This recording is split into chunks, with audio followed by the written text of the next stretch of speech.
Bismillahirrahmanirrahim. Assalamualaikum warahmatullahi wabarakatuh. Selamat datang di podcast Manajemen Strategis. Di pertemuan sebelumnya kita sudah membahas ya bagaimana meraih keunggulan kompetitif untuk bisa menguasai pasar di dalam suatu perusahaan.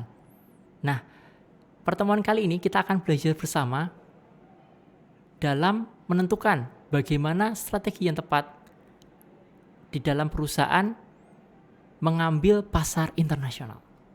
Nah, tujuannya untuk apa? Nah, ini teman-teman. Yang pertama, mengidentifikasi kira-kira alasan utama apa dalam kita di suatu perusahaan mengambil pasar internasional.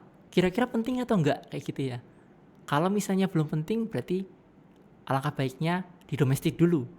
Tapi kalau sudah saatnya domestik sudah dikuasai, berarti perlu mempelajari terkait dengan international market.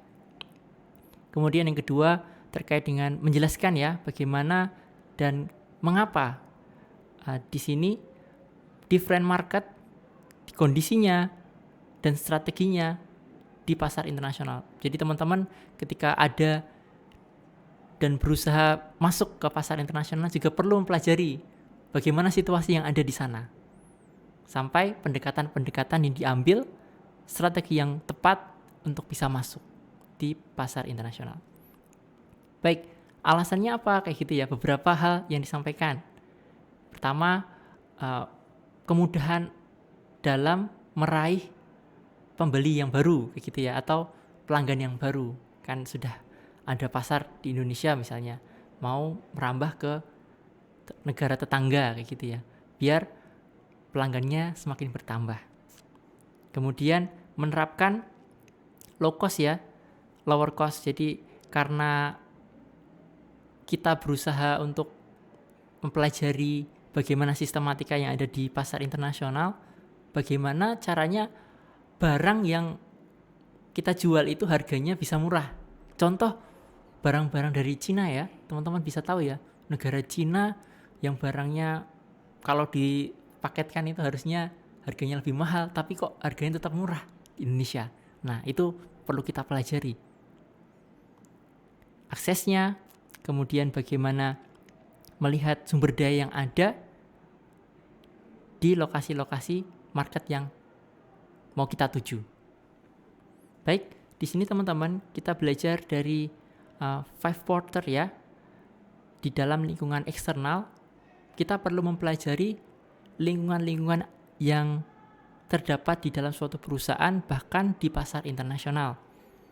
Yang pertama, bagaimana permintaannya, strategi, struktur, sampai rival, bagaimana dia menerapkan penjualan pasar, bagaimana kondisi yang ada, sampai kita bisa melihat terkait dengan industri, suppliernya. Nah, supplier yang kita bisa miliki itu bisa menjadi keunggulan kompetitif. Contoh misalnya kita dapat barang yang berkualitas, harganya murah. Daripada pesaing misalnya harganya berkualitas tapi harganya tinggi tapi barangnya nggak berkualitas misalnya. Atau sebaliknya, dapat harga yang dapat barang yang seperti kita, kualitas tapi harganya jauh lebih mahal. Nah, itu bisa menjadi keunggulan kompetitif. Baik, di sini teman-teman terkait memprediksi, kemudian melihat perusahaan mana yang tepat untuk jadi tujuan dalam kita ekspansi ke negara tersebut. Nah, strateginya apa Pak? Kayak gitu ya. Strategi opsi yang bisa ditawarkan di international market, yang pertama, kita mempertahankan resource yang ada dalam memproduksi untuk diekspor keluar. Jadi kita tidak harus mencari bahan baku dari luar. Contoh ya kayak perusahaan mie instan, ya toh, gandum dari mana? Dari Rusia kayak gitu ya, dari Ukraina dan lain sebagainya, dari luar negeri. Harusnya kalau kita bisa memproduksi itu lebih baik, memproduksi barang dalam negeri untuk diekspor keluar. Kemudian yang kedua, license ya, lisensi, seperti halnya kayak kopi Starbucks kayak gitu ya, punya lisensi. Jadi operasinya dan lain sebagainya itu sudah punya sertifikasi. Kemudian yang ketiga terkait dengan franchise. Nah, franchise di sini teman-teman bisa melihat ya, ada beberapa perusahaan ada di gambar dari McDonald, Pizza Hut, AC Hardware, KFC, Burger King dan lain sebagainya. Di situ menggunakan franchise, strategi franchise waralaba yang sudah diatur konsepnya dari owner. Kemudian akuisisi. Nah, akuisisi itu biasanya strategi yang dilakukan oleh perusahaan untuk melebarkan sayap. Misalnya ada perusahaan itu sudah mau bangkrut kayak gitu ya. Kemudian diakuisisi dari perusahaan besar sehingga perusahaan tersebut bisa tetap struggling ya, bisa tetap ada, kepemilikannya bertambah, ada di luar gitu teman-teman.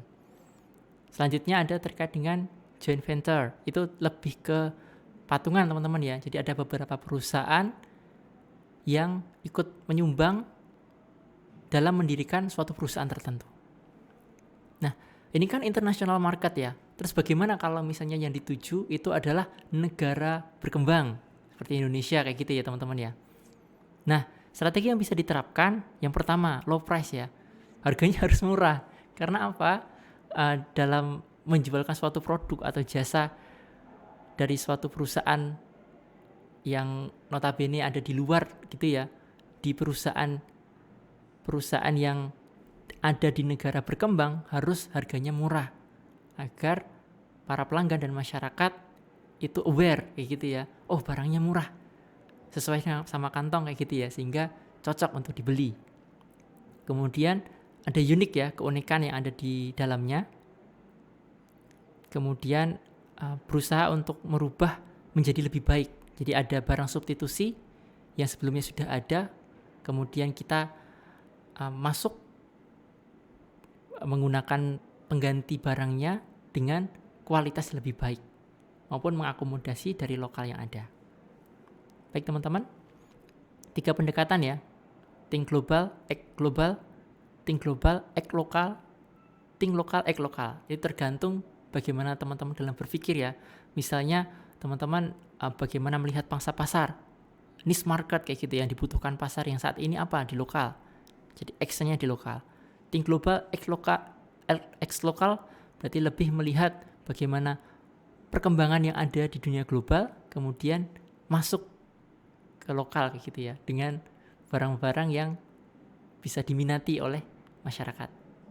Sampai think global, act global itu lebih ke umum karena marketnya lebih luas sehingga perlu ada pertimbangan di dalam memutuskan pendekatan internasional.